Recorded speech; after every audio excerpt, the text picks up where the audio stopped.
For years, I made New Year's resolutions that I found were super easy to make and even easier to break. It wasn't until I started setting intentions rather than resolutions that I actually started to see change.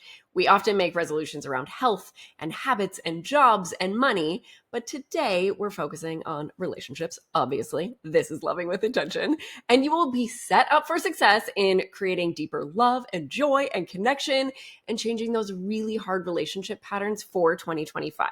And a very cool thing is that there's this really long Harvard study that is an over 85-year study, and it shows that positive relationships are the things that keep us happier, healthier, and help us live longer. Focusing on creating happier relationship ripples out goodness into all of those areas that resolutions are often made about. I am Lindsay. This is Loving with Intention, and we are going to dive into talking about the power of intentions, and you will know exactly how to set relationship intentions for a happier relationship in 2025. I'm going to give you all of the prompts to dig into. It's going to be amazing. So let us dive right in. First, I want to talk about the power of intentions. Obviously, I love the word intention, loving with intention. It is such a powerful word. And when it comes to relationships, like most things in life, we end up on autopilot in our lives. We are just going through the motions. If you looked back in the last year, you'd probably see that a lot of days look pretty much exactly the same in your relationship and on a broader scale, just in your life. And if you are thinking about that now and you're like, yep, every day pretty much looks the same in our relationship, it makes sense that it does. Our brains love routine. They thrive on routine. The thing with autopilot is you are not intentionally choosing where you're going or what you're going to do. We had a power outage at our house this month, and I kept going to the bathroom and just flicking the light switch. Even though the power was clearly out and I knew that, it didn't matter that I knew my body was just running on autopilot. So just like in your relationship, it doesn't matter if you know something doesn't feel good or if you know you want a happier relationship, knowing something doesn't mean that it's going to change. You and your partner will keep doing the same things that just create that unhappiness and that disconnection, whatever you're not loving. This is where intention setting comes in. You get to grab the controls and actually change the course in your relationship toward all of the things that you would love. When I think about resolutions versus intentions, I see them personally different. And, I'm just saying my experience. I am not saying that resolutions are bad or that you shouldn't make them. I am only sharing, what I've experienced when I make resolutions versus setting intentions. So when I make a resolution, it usually feels kind of rigid. When I think of resolutions that I've made in the past, it would be something like, I'm going to work out 3 days a week.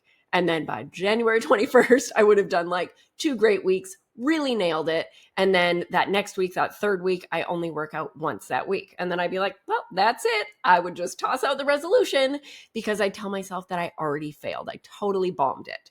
And that is not actually true. I didn't bomb it. That was just like my black and white thinking around resolutions. And thinking about relationship resolutions, I once said, I'm going to stop getting defensive. Well, as great as that sounds, it is not very realistic because getting defensive is a well-worn pattern for me. So I couldn't just say I was going to stop and then actually stop. That didn't make sense because we run on autopilot. So then I would get defensive again and it would feel like I failed that resolution. Instead, when I think about setting an intention, it feels more like a commitment to keep choosing to moving toward that direction of that thing, to keep taking baby steps, which allows for back steps too. And then with those back steps, we get to recommit to the journey, to the intention.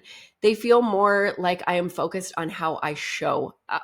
So instead of saying, I'm going to stop being defensive, I might set an intention to continue to working on that unhealthy pattern. And then later on in this episode, we're going to break down how to get super intentional about how to work on that pattern. It's not enough to just say, I'm going to work on this. We want those action steps. We want those baby steps. So that's what we're going to get into. And an intention is really, it's purposeful. It is conscious. It requires ongoing effort, just like loving with intention. We get to nurture our relationships forever, and we get to keep finding ways of doing that. And like I said, recommitting again and again and again when we fall back into those old patterns, because of course we fall back into those old patterns. Bless us being on autopilot. Intentions are not about having everything perfect or having everything figured out. They're about showing up, choosing your course, putting in those small efforts to build something meaningful in your life or relationship like we're talking about today. I would love to hear your thoughts about resolutions. So if you're watching on YouTube, let me know in the comments if you make resolutions, your experience with them, and pop me a DM on Instagram, loving.with.intention, if you're listening to the podcast. And I really want to share what I've been doing for the last couple years when it comes to setting relationship intentions. And because it will be much more impactful for you to sit and really take some time with this, I put together all of the prompts that I'm talking about today in just a short printable that you can find in the show notes. It is free, and then you can follow along. I totally recommend grabbing that now. And of course, if you're listening somewhere that you can't do that, just come back and grab it later so that you can sit and really set those intentions. And the amazing thing is that you can do this with your partner or without. It is all good. Setting intentions is powerful, regardless of if you're doing it together. And I personally like to use a journal or a notebook to write everything down. So we're diving into how to do this. The first thing that I love to do is reflect on the past year. So reflecting on 2024. And before I do this, as I sit down to do this, I really like to get in the zone and just drop into my heart because most of the time we are stuck in our heads. We're thinking about the to-do list, what we have to do later. We're thinking about what's already happened. We're just thinking about so much all the time. So I just love to pop a hand on my heart and take a couple minutes to breathe and really get into my body and into my heart and into the present moment. Just popping a hand on your heart and breathing in through your nose and out through the mouth. And doing this a few times, making that exhale that you do longer than your inhale, because when we exhale, that is where we actually calm our nervous system. So if we can make that really long, we really just get to ground in the present moment. And I imagine just breathing into the space around my heart and breathing out from that space. That is where I want to be because I really want to set my relationship intentions from this space of being grounded in love, not from the busy place of my mind and just trying to rush through it. So starting by reflecting on our past year, this builds this foundation for growth. So the first prompt is asking yourself, what went well in my relationship this year? See what memories come up. Maybe you had a vacation that was amazing. Maybe you navigated something really hard and you navigated it really well, really beautifully with your partner. Maybe there were, we just had Christmas. Maybe there were great Christmas memories together. This could look like anything. You're just asking yourself, what went well in my relationship this year? If things have been really hard, it can be so easy to think of that question and then only see what didn't go well. And when we really allow ourselves to be in our hearts, taking a deep breath, just keep asking yourself, what went well? Your brain will start to search for the memories and the times where things did go well, and then you can take note of those things. And then after doing that prompt, we want to ask ourselves, what did I appreciate or love that my partner did or said this year? So this could be times that they supported you or they cheered you on. Maybe they comforted you. Maybe they helped you make decisions. Maybe they listened to you vent. Maybe they told you they loved you. Or maybe it's the ways that they showed up for you and your family, took care of things in the house. Maybe they worked so hard. There are so many things here, and we just allow our brains to show us what it wants to show us because there are so many good things in the year. And often I will scroll through the months on my phone. So I'll look at photos from each month in the year to just jog my memory and help bring those things to the surface, because then I can be like, oh yeah, we did this, we did that. And appreciations and things that I will love will come from those things. And then next, we are going to ask ourselves, how did I pour into my relationship this year? So this is where you just get to check in and really ask yourself, what were the things that I did that I know were good for my relationship? So maybe you know your partner's love language, and maybe you can think of the times where you spoke their love language. Maybe you were working on an unhealthy pattern and you can see how much that's changed over the year. Maybe it is how you showed up in all the things that I said about, what you would appreciate and love your partner for. Were you doing those things? When did you support your partner? When did you listen to them vent? When did you help them make a decision? Any of these things. When did you comfort them? When did you show up in a way that you know that they loved? So just checking in with yourself and writing these things down, because you get to be so proud of yourself for doing those things. And we are going to move on to the next question. And remember, this is in the show notes, so just go and grab that freebie because you will have it all laid out for you. The next thing, what are the challenges that happen this year? And again, this is where it is so important to be in your heart and meet whatever comes up with so much compassion and love. It can be so powerful to shine a light on the challenges here. And it helps you set really clear intentions too, because you can notice recurring patterns and you can get really curious what might have been happening in your life at that time that those challenges showed up. So you're going to write down all of the challenges that come to your heart and come to your mind that happened in 2024. Again, with so much love, looking at them with so much love, because we're going to continue to pour love into them as you're doing these prompts. So with each challenge, looking at it and asking yourself, is this a pattern? So is this, when you look at that challenge, you're like, does this show up again and again and again? And again, this is where this is where we get to get really curious. If it is a pattern, it is there to teach us something. There is something there to heal. And it is so beautiful that you get to do that. So, I might have looked at a challenge of we fought a lot or something like that, or I got really defensive this year. And if I look at that, or this time I got really, really defensive, my partner brought something up and I just went into justifying and defense, making excuses for, it wasn't my fault. If I look at that challenge and I go, is that a pattern? And then I think about it and I'm like, yeah, actually, I do that a lot. Then I get to go, okay, if I do that a lot, that is an area where I get to focus on to pour in love, see how I can shift things. So it is so powerful to notice these patterns. And then in looking at these challenges, you also want to ask yourself, what role did I play in this challenge? So this is where we want to get compassionately curious about your role, because this is where you get to grow. Were you defensive? Were you critical? Did you shut down? Were you dismissive? Did you communicate your needs? So many ways we can get curious about the ways in which we showed up during that challenge. So again, maybe the challenge that you listed was we had this massive blow up fight, or we had a fight and then we didn't talk for 2 weeks. Things like that, you get to look at what was my role. It is so easy, obviously, to look at the things that, the ways that our partner showed up then. And if you've been listening for a while to Loving with Intention, you know that we have no power there when we just focus on their side.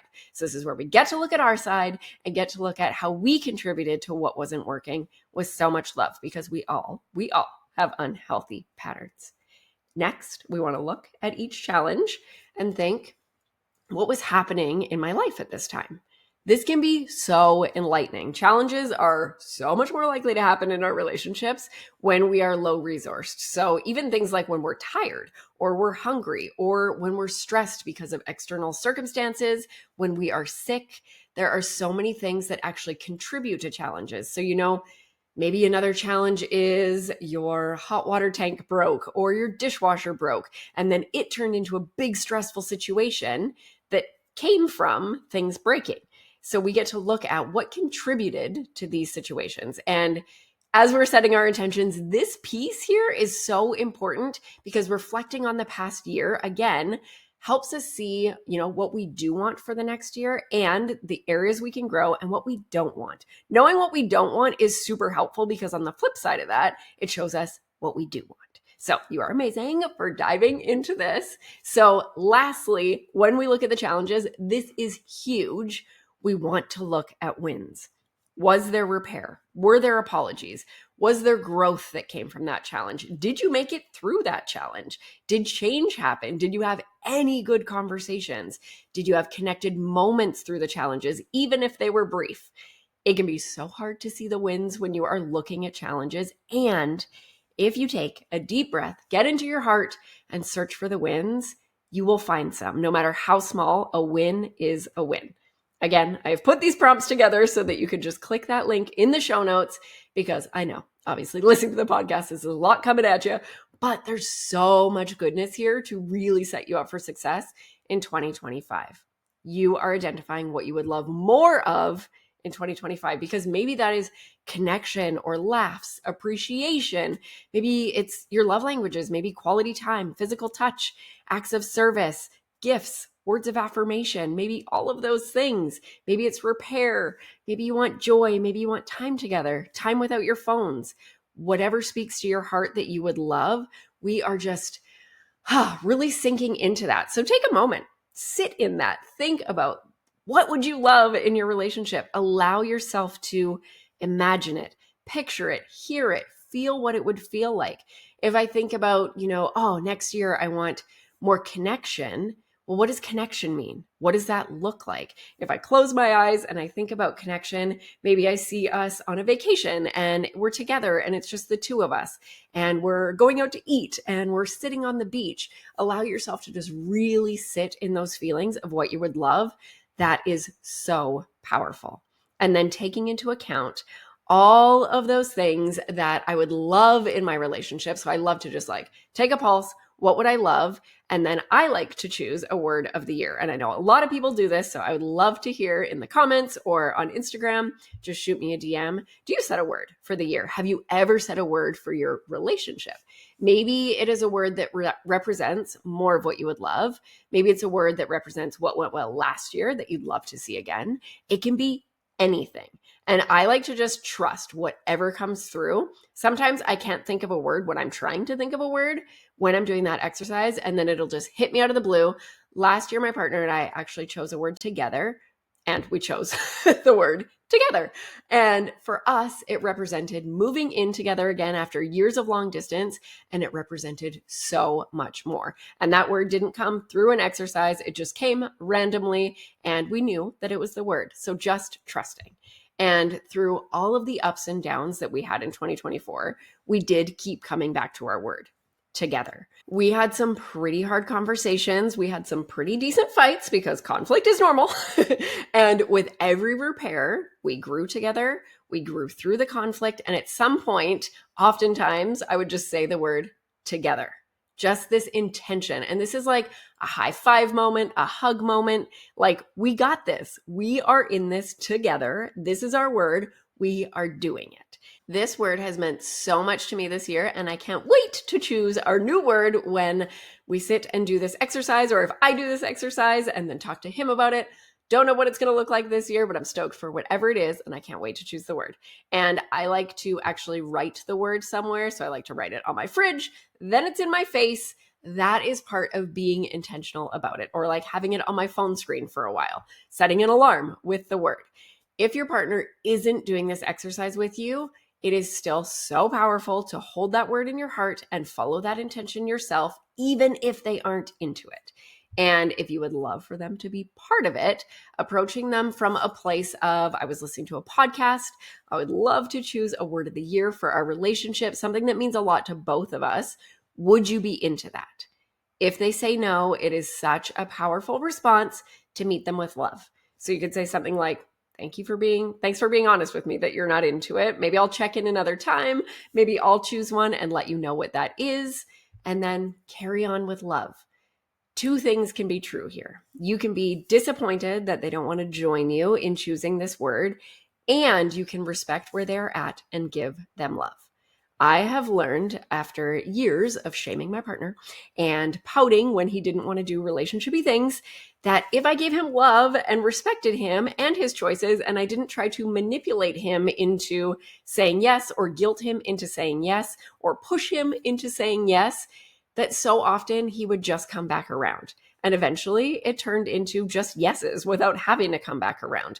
When we show our partner that love, respect, and appreciation and know that they might just be in a different space. Maybe there's something that they would love to do that we wouldn't love to do. This happens so often in our relationships. So we can really create that safe space if we want our partner to get on board with these things.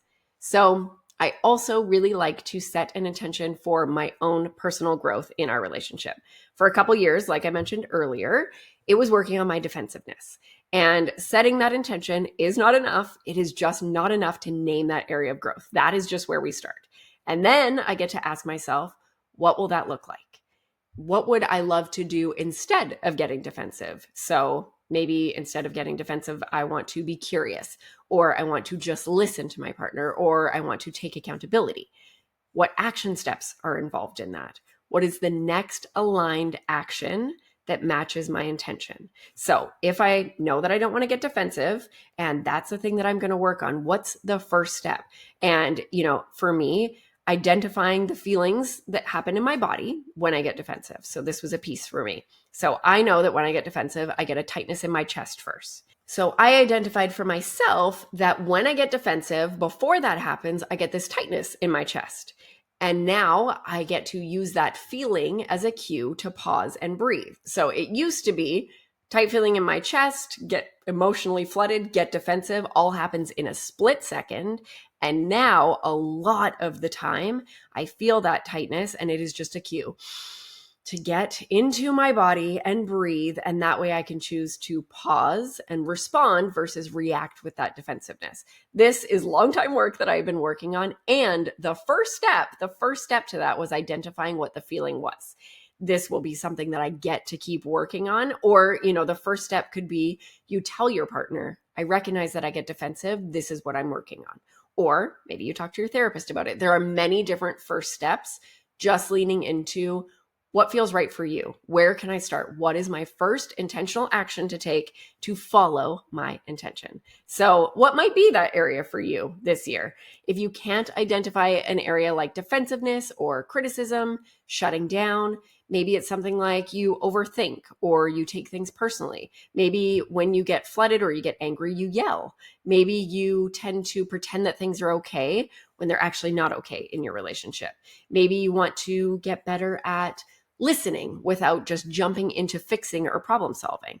There are so many areas of growth that we can look into in our relationships. So if you're having a hard time of thinking of something, one thing that you can do is think about a complaint that your partner might have. Maybe your partner says things like you're always on your phone, or maybe that you're always telling them what to do. When we think of these complaints, there's always a dream under there. Oftentimes they're expressed in a way that is hard to hear and isn't very clear and is hurtful. When we flip them around, there's a dream. So you're always on your phone might become, I would love if you put your phone down and you were more present with me. That would be the dream. Or you're always telling me what to do might actually be, I would love to be trusted that I'm actually going to get things done. Seeing these dreams could give us a hint towards a really impactful place that we could set our personal intention that would help us create a happier relationship. If you're watching on YouTube, I just noticed that it's getting really sunny here and I've got zebra stripes, but we are just rolling with it. So it can be really easy to set an intention and then just forget about it. That's why I mentioned writing it on the fridge and sharing it with my therapist. We get creative about finding ways that will help us actually following through with our intention. Maybe we set weekly reminders on our phone. Maybe you do this with a friend and you hold each other accountable with monthly check-ins or weekly check-ins. You create action steps together that help you create this change, and you get to keep checking in with yourself. Am I moving forward towards that area of growth that I identified? If you are, amazing, keep it up. And if you've really nailed that first action step, you get to create the next intentional action. And if you check in and you're like, oh gosh, I am not moving towards that thing that I wanted to move towards, that's where you get to get curious about what's stopping you. And then what could you do to move those roadblocks out of the way? So if you're like, oh, what's stopping me is I just haven't thought about it. I haven't thought about it at all. Okay, so that's the roadblock. What can you do to start thinking about it? And that's where you get to lean back in, putting it on your fridge, putting it on your computer screensaver, putting it on your phone. Find a way to remove that roadblock to set yourself up for success. And we definitely do not have to wait to New Year's to set these intentions. I've done this at so many points in the year too. I've done it after a fight with my partner. Do you ever have times where you are in an argument with your partner and they're really upset about something and you tell them, I'm going to work on this. I'm so sorry. And I'm going to work on this thing. Or maybe you don't tell them, but the next day you think, oh, I did that thing again. Or I was really, really mean there. These are great moments to choose that next aligned action to help you work on that area that you'd love to grow in. So often we just kind of say we're going to work on it and then we don't actually take the steps. So it's not going to change. This is the power of setting intentions. And New Year's is a great time because I know that for many people, it feels like the new year represents a fresh start and feels like the perfect time to plan for change. Over the years, I have gotten so much less defensive in my relationship, for instance. That is one of the things. It still shows up because it is such a well-worn pattern. But because of working on things so intentionally most of the time, I can recognize it really quickly. I can stop myself in the middle of it and apologize, or I can recognize it before it even comes out. Other times, totally get a little carried away. Jump into defensiveness, justifying, making excuses, all of these things. And there's always time to circle back and apologize for the thing. And this is part of accountability and working on this pattern. There are certain things that I have totally eliminated from my relationship because I set intentions and intentionally worked on it. Things like eye rolling, complaining to my friends about my partner, and so many more things. So those things don't even happen anymore because I set that intention, I communicated it to my partner, and I took the intentional baby steps to work on it and get to that place. It is possible to eliminate things, and there are some things that we're going to be working on for a really long time because, bless us, we all have unhealthy patterns. This is the last video of 2024. When I started doing this in September, I set my intention to release a video every single Monday. In setting that intention, I told my partner, and I said it here in my first episode, to keep myself accountable. I also set time aside every week to write and record these videos. This is the power of setting our intentions. I've now released 18 of these videos, plus a whole lot of shorts, and I am so grateful that you are here watching. It means the world to me. It felt super scary to launch a podcast and to put it on YouTube, and now it feels aligned, and I am so proud of it. It makes my heart so happy to know that it is helpful and supportive. So thank you for every like, every comment, and for subscribing. I appreciate it, and I appreciate you so much. Your intentional action for the day is to head to the show notes, download those prompts, and start setting your 2025 intentions. You are amazing. I am sending so much love into your year. Remember, nothing changes if nothing changes. So let's have an intentional new year.